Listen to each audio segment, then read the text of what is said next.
Well, for 364 days out of the year, the following journalists wreak havoc on our country. But today is the day that we hold them all accountable. Welcome to the Ruthless Variety Progrum and the 5th annual Comfortably Smug Liberal Hack Tournament. Fellas, very excited to be with you today. Half a decade of holding these journos accountable. We've had multiple years with over 1 million votes cast because it's you, the people, who decide who's the biggest liberal hack in the country. And I got to tell you, every year the competition gets more stiff. I know that the selection committee spent an inordinate amount of time poring over all the various submissions this year. The greatest listeners in the business, the minions here on the Ruthless Variety Program, provided some thoughts. Where do you think this all shakes out before we get into the brackets, fellas? I think it's going to be the most competitive tournament thus far. There's been a lot of shake-ups in media here over the last few years, and so I think what we're going to see is some breakout performances by some of these hacks. So I'm really looking forward to that. I think for our new listeners, though, who maybe aren't familiar with this as part of the yearly tradition of the Variety Program, we should explain how this all works. So we're going to be having the revealing of our bracket, and then the voting, as Smug alluded to, is done by you, the people. And it'll all be done on Twitter, on his Twitter account, where you can just vote there online for your favorite hacks. I love it. Well, here's the thing. I agree with you, Michael.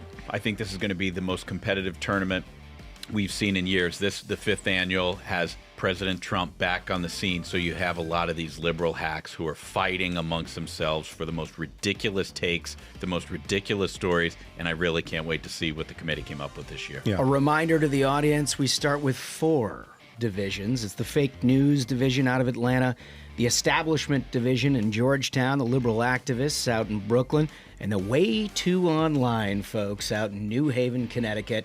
With all of that being said, fellas, I think we should get right into it. Let's get started. Can't wait. The number 1 seed from the Washington Post, Philip Bump.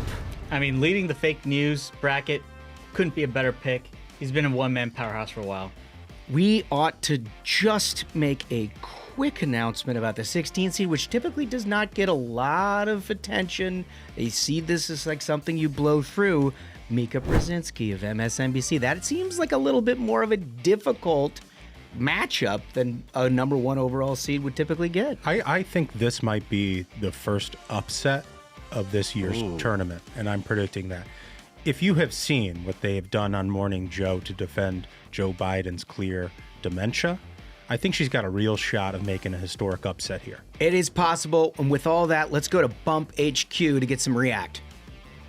Hi, Josh. In a shocking turn of events, there is no headquarters for Bump, as the Washington Post event planner was laid off after the WAPO took a $100 million operating loss.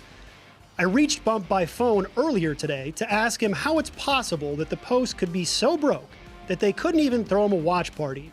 And he responded, quote, "I don't know. I have no idea what that means. I just said I don't know. What do you want me to say?" End quote. Back to you in the studio. Okay, coming up for the rest of the bracket here in the fake news division, Greg Sargent. He is a perennial powerhouse, taking on Natasha Bertrand this year. Fellas?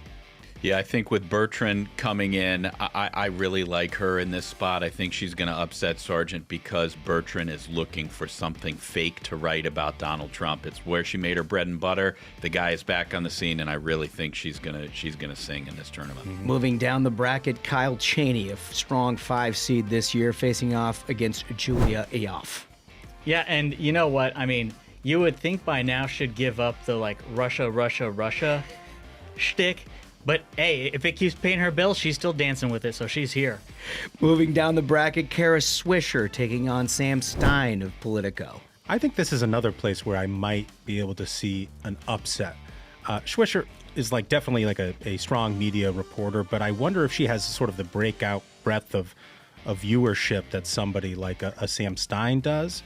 And so ultimately, I think we might be brewing an upset there as well. Well, the next matchup will take the Baloney Man, the 6th seed Justin Baragona, fellas. That is a big matchup facing off of Bill Kristol. I like the upset here too, fellas, because Crystal's name is very well known. And among our listeners, among the minions, this is a guy who is a champion, and I think he's going to upset Burgonia in that first round. Not so fast, my friend. I would say that Mr. Baloney here, Justin Baloney, personally attacked Comfortably Smug after our appearance on CNN, and I don't think the minions are going to let that pass. I think the listeners may have something to say about that as we move down the bracket. Heidi Prisbilla, somebody we've become more aware of over the years, facing off against Sahil Kapoor. Yeah, well, I mean, he's a garbage guy, sure, but she has been dropping the worst takes on the Supreme Court, essentially pushing court packing the best she can. Hopefully she's held accountable. George Stephanopoulos of ABC, typically thought of as more mainstream, but he's certainly peaked at the right time with the Nancy Mace interview the other day. He's going to be facing off against a one-time formidable contender who has fallen in recent years, Jim Acosta. Yeah, I think you said it. I would look for Jim Acosta to come back next year on the heels of the Nancy Mace interview. I think that George Stephanopoulos will not only win this first round, I think he's going to go deep. The final matchup in the fake news division pits off Aaron Blake of the Washington Post. He's going to face Scott Wong. Wong's still at the Hill, isn't that right, Ashbrook? He's at NBC now. Oh, okay. Well, I didn't even know that. Yeah, he's moved on to NBC, but I think you look for Aaron Blake to win this one. The guy has been writing Democrat press releases for a very long time, and I think a lot of people remember. So that's the fake news division. We're going to move down to the establishment division in Georgetown. They love their cocktails there, and more importantly, they love their number one seed, newcomer to the field, Jen Psaki. I mean, that's an incredible story. You know, this is the ultimate establishment move to go straight from the White House to MSNBC to continue parroting the lines for the DNC. I mean, to go directly to number one, it's well-deserved. Yeah, she's been working for this moment for a very, very long time, and I think a lot of our audience just can't wait to see it happen. Before we go to Psaki HQ, she's facing off in a play-in game, and this is a familiar matchup between David French and Tim Miller, two extremely never-Trump Republicans who have become Democrats in recent years. Yeah, you know, sort of the mid-majors of the never-Trump movement. They deserve each other and their placement at a 16 play-in game. All of that. NIT level, who are just happy to be here. Let's go to Psaki HQ. There's an air of unencumbered self-righteousness and intellectual inbreeding here in Georgetown as the elite meet over cocktails and canopies. It's caviar and trash takes as Team Psaki celebrates a number one seed against a play-in opponent. There's near universal agreement among experts that Psaki has a great chance to make it to the Final Four since she's pretty much remained the spokeswoman for the White House at her new job on MSNBC. Back to you in the studio, Josh. So ultimately, they're going to have to run up against a very strong 8-9 matchup. This is Nicole Wallace of MSNBC, who always has a formidable body of work, facing off against Steve Schmidt, who I think has taken a step back this year, fellas. I have to agree with you. I think this is one of those prototypical matchups we always worry about in Hack Madness, where you've got somebody who's very, capable of dropping bombs on Twitter, like a Steve Schmidt, versus somebody who has a Nicole Wallace footprint in media, and you just don't know which way the minions are going to go in a matchup like this. You really don't, and they're going to face off against a 12 matchup, 12-5 matchup, which happens a lot. There's a lot of upsets in here. I look at this as a repeat of last year's matchup, may have a different outcome this time around. Alyssa Farah of ABC's The View and CNN against Maximum Boot. Yeah, Das Boot is back, and I think Alyssa Farah is starting to fade. She continues to fight for relevancy. She's lucky. That's a generous 5 seed. I would not be surprised by a Maximum Boot upset. I think being on The View, though, gives her an opportunity to run deep in this turn. I think it's boom or bust with her. I don't know how the minions are going to perceive it, but ultimately, I got her penciled in for a deep run. Oh, interesting, because I'm with Smug here. I look for Max to give her the boot. Okay. All right, the 413 in the establishment division pits Stephanie Rule, MSNBC's absolutely illiterate economist, against Dana Milbank, who's somebody, once again, years ago at the beginning of the tournament, very formidable contender. Haven't heard much from him lately. Yeah, Milbank is an old school staple of this bracket. He's probably never going to go anywhere. I really think that he's going to win here just because the people who have been reading the Washington Post, what few are left that do it, know that this guy's liberal takes are among the most outrageous. So I like Milbank here. A return to greatness for our next number 6 seed, Rachel Maddow, who fell out of last year's tournament after a brief hiatus from MSNBC. She's back looking to start her run up against Rick Wilson. And that's, I think, a critical part of the story we're starting to see in the media landscape is the good news is some of these folks are losing their jobs. So when they lose their job, they're out of the bracket. But Rachel Maddow is gainfully employed yet again, and so she returns. We'll move down, and Tom Nichols returns as a Never Trump number 3 seed. I think he's a touch overseeded this year, but he's facing off against Politico's Rachel Bade. I mean, that's a tough matchup. I think, Ashbrook, you were going to say you had an issue with her being a hack writer, right? What I was going to say is that the committee is biased towards contenders for our King of the Hill matchups, and I think that you see the overseeding is a part of that. I think it's going to be very interesting to see what happens here. I actually think that Tom Nichols is going to beat Bade, but she's writing every single day. She's giving people lots of reason to pick her instead. The 7-10 matchup is going to be one to watch here. John Harwood fought his way back into the field after being fired from multiple places. Multiple? Lately CNN, but he has grabbed a hold of a CNBC. I don't even know what to call it. It shows up online every once in a while.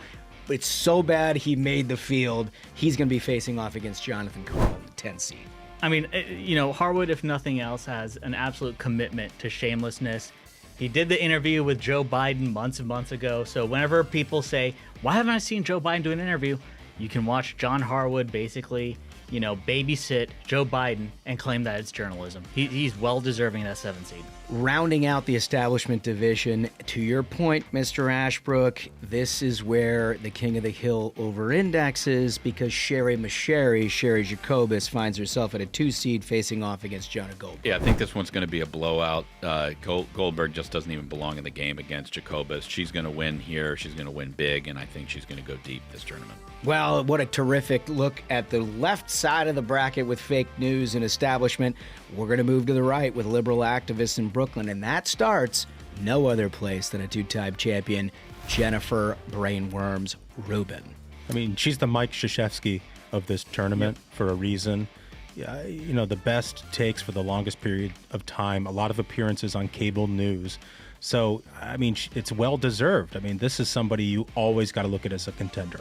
She's facing off against a fairly formidable 16 seed in Ryan Lizza. Again, it's just a tough matchup. I mean, you're facing off against someone who's committed to nothing but hackery and cats. Yeah, no, I think Jen Rubin's going to win this one. Let's go out to Rubin HQ to get some reaction live from the scene. Well, Josh, I'll be frank. It smells like cigarettes, smoke, and cats.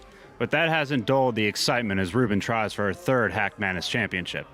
Now, questions remain whether Jen still has it after Taylor Lorenz took the crown at last year's Hack Madness, and it wouldn't surprise me if these two elderly champions ended up facing off in the Final Four. Back to you. So the 8-9 matchup is going to push the top of the ticket here with Brandy Zadrozny and Ken Delanian. Sort of in the same similar issue set. We see a lot of stuff that comes out of them that feels the same. Who has the greater flair this year? Well, I mean, there have been many people who've been saying that for years. Ken Delanian's been paid by the CIA to push their talkers. I wouldn't be surprised if she was as well. At this point, it's so funny to see folks in the liberal activist bracket who basically are pushing the deep state talkers. It really says a lot about the realignment of journalism, realignment of the parties.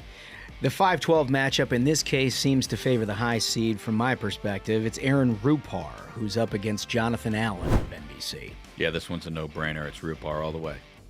A newcomer to this year's field. In the number 4 seed, Mara Gay. Recall, fellas, Mara is the sister of former Harvard president Claudine Gay, who did a formidable body of work through the fall and early winter defending the indefensible at Harvard University. She's going to be facing off against perennial powerhouse Keith Olbermann. Yeah, I mean, hackery is the family business, but I mean, Keith Olbermann, I think with his takes of demanding the Supreme Court be dissolved, he's underseeded. I would not be surprised by an upset there. We go back to the View with the 6th seed and Joy Behar, who's taking on Elie Mystal. I think with all of to Ashbrook's earlier point, with all the political news, with the legal process of Donald Trump here over the summer and fall, I feel like Healy's got a little bit of an advantage here despite being underseeded against Joy Behar. Interesting. Yeah. Interesting take. Well, look, they're going to run into buzzsaws here down the bracket. Jane Mayer, one of the worst journalists I've ever seen up close and personal, is facing off against Joe Scarborough. Here's a situation where you got Scarborough at a number 14 seed, way underseeded. People are calling him Senior Bloodbath because of some of the great moments they've seen in the recent days on his program. He is going to blow Jane Mayer out of the water. Juddlegum is back with a 7 seed. He's going to be facing off against Lawrence O'Donnell. And interesting, you're not going to find him very many places, but for those of you who do, you're going to be outraged. I mean, that's the thing is a lot of the shift in journalism, if you're like, where has this person gone? Juddlegum's a prime example. You start a website, you drop your terrible takes there, and then you think you're a journalist. We go to the rounding out the liberal activist division in Brooklyn, the 2 seed Oliver Darcy. I can't think of a 2 seed that has a stronger position to run the bracket than this gentleman from CNN, and he's facing off a newcomer, Stephen Massey of The Economist. That's right. And again, it's one of these people who've been dropping their Supreme Court takes. It's sad for this guy because he sold his soul essentially to drop everything that fixed the court and these kind of court packing groups want to do. And what's he doing? He's facing Darcy. Just a tough draw. Just the destroyer. Just a tough draw.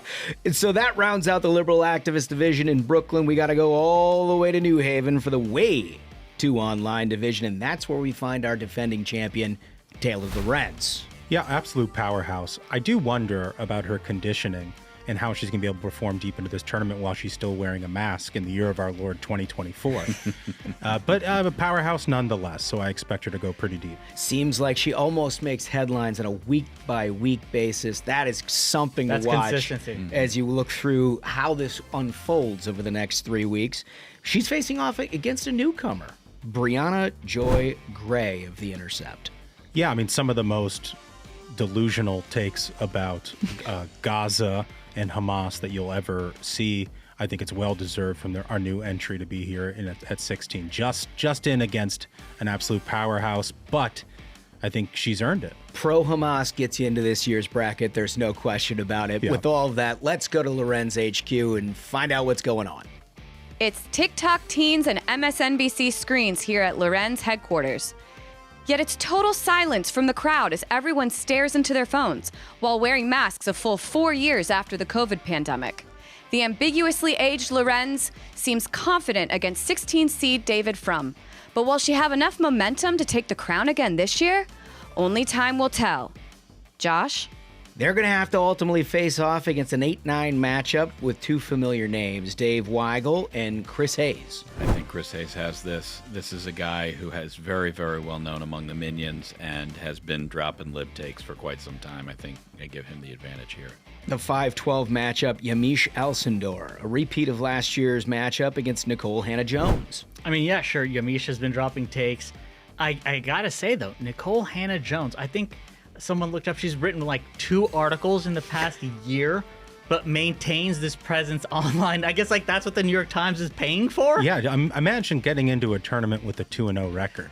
It's unbelievable. It's amazing. Some variables for people to consider as they look at that matchup. Yeah, here's the thing. Yamiche is tough, but I'm not sure this is her year. I think if Donald Trump wins in November, Yamiche, I would look for her next year to just storm this bracket. Somebody you can usually set your watch to in a tournament like this is Joy Reid from MSNBC. Her takes have gotten no better over the last year. She's going to be formidable. She's facing off against Ben Smith.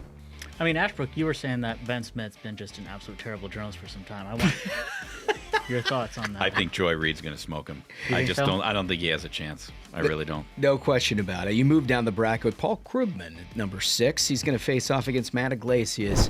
You have to look hard to find their work, but when you do, again, troubling. I mean, Krugman, he's the man famous for saying that the internet's going to be a fad. He's been the bad takes game for a while. He deserves that seeding. Molly Jong Fast takes the 3 seed. She's facing off against Daniel Dale, somebody who is hugely popular in the meat of the Trump era. now making a comeback, folks. Yeah, Dale has been quiet over the last couple of years, and if you're wondering why, the answer is because a Democrat is in the White House. There are no facts to check over at CNN. So now that Trump is back on the scene, he is becoming more vocal, and I think that he is going to surprise some people in this tournament. Airtime in abundance with a Republican on the scene. And speaking of it in abundance, legal analysis is something important to this year's field, and that we find Larry Tribe. He's going to be facing off against Kyle Griffin in the 10 seat. Yeah, Tribe has really been filling in the post-Russiagate era for media commentary on cable news, talking about how Donald Trump's going to be found guilty of all these cases that keep getting delayed and bringing up the hopes of the resistance, which I really appreciate, and I expect that's why he'll probably win in this first round. Well, we round out the Way Too Online division with Ben Collins. Is he at Yahoo now, folks? Where is Ben Collins? Where is Ben Collins? I mean, that's the thing is, again, it's you don't know what these media companies are doing when they hire people like this, not to write articles, just to drop their takes online. It's unbelievable. This guy's had, sabbaticals where people have been like, it's been 180 days, 90 days since this guy has written anything, yet he remains omnipresent, Way Too Online, as the division is named, dropping terrible takes. Going to face off against a newcomer to this year's field, Politico's Eugene Daniels. Yeah, Daniels rounds out the Politico playbook, so he is producing content on a daily basis. I just think Ben Collins is probably going to win this one. So that's the field for Hack Madness. As you remember, the way this works out is it matches up very cleanly with what we deal with March Madness over the next 3 weeks. You'll be voting online on Comfortably Smug's Twitter account. We look forward to seeing how this all plays out. But let me get some initial takes, fellas, as you look at the field as a whole. Do you see some early favorites here? I think my lesson that I've taken from picking who I think is going to win in matchups, I feel like the most powerful tool is TV. Folks who are on TV tend to outperform people who write. We've seen it for the past 4 years. I wouldn't expect that to change. But I think, this year, you saw a lot more of these writers try to expand their footprint, whether it's on a Chinese spyware app, TikTok. They've been trying to expand their portfolio because, hey, they could lose their job at any time. I think the thing I'm looking at number one here as the most interesting matchup is a Jen Psaki, Alyssa Farah Sweet 16. That is a bold prediction. I think that could be an incredible matchup. And ultimately, I think it determines who comes out of that establishment division. Fascinating. Ashbrook? I already know my Final Four.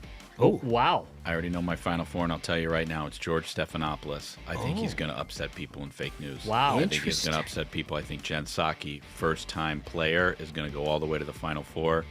I think Jennifer Rubin is going to be right where she has never once missed a Final Four in all of the years we've been doing this. She's going to be right where she belongs, facing off against Taylor Lorenz to make it to the championship game. So those are the 4 teams that I really think are going to stand out this time. Well, the 7 seed with Stephanopoulos is certainly elite, but everything after that seems pretty self. I think that what we saw in Nancy Mace and what we've seen out of him recently has been on the top of everybody's Twitter feeds. I think we got a huge audience that's ready to vote for him. Yeah, Ashbrook's the guy who picks all the number 1 seeds except for 1. I mean, outstanding analysis. Gentlemen, I'll just say, it looks to me, at least on the right side of this bracket, that you have 2 number 2 seeds that are gonna go pretty deep. Yep. I mean, if you look at Oliver Darcy and Ben Collins, you're talking about 2 of the day in and day out performers. There is no question they're going to be putting out horrible content. The question is it at the right time, at the right moment? We're having some of these Sweet 16 matchups where you could get a, Matt Iglesias or Daniel Dale. It just seems to me like Collins is going all the way through this bracket, probably running into a buzzsaw of Taylor Lorenz. But again, you move up. Look at Darcy. Yeah. Is there anybody there that's going to stop Darcy until he gets to Jennifer Rubin? And even in that matchup, I think he's got a puncher's chance. No, I think you make some great points. And if I'm looking at that Way Too Online bracket out of New Haven and I'm looking for an upset to Taylor Lorenz, I do not look to Ben Collins. I actually look to Joy Reid for the reason that you stated, because she is producing content on a routine basis and doing things that are showing up in everybody's Twitter feeds. So I think if we see an upset there, it's going to be in one of the earlier rounds. And likewise, you were saying Oliver Darcy earlier. I think you could end up with an upset against Joe Scarborough in that 14th seat for the same reason. Like, this is somebody who day in and day out is on Morning Joe with the talking points from the Biden administration, and I think that gives him an advantage to run deep and outperform his seat. Well, this is one of the great spectacles in all of journalism, all of politics, and all of media. We're happy to bring it to you once again with the 5th annual Comfortably Smug Liberal Hack Tournament. Thanks so much for playing along with us. The 5th annual Comfortably Smug Liberal Hack Tournament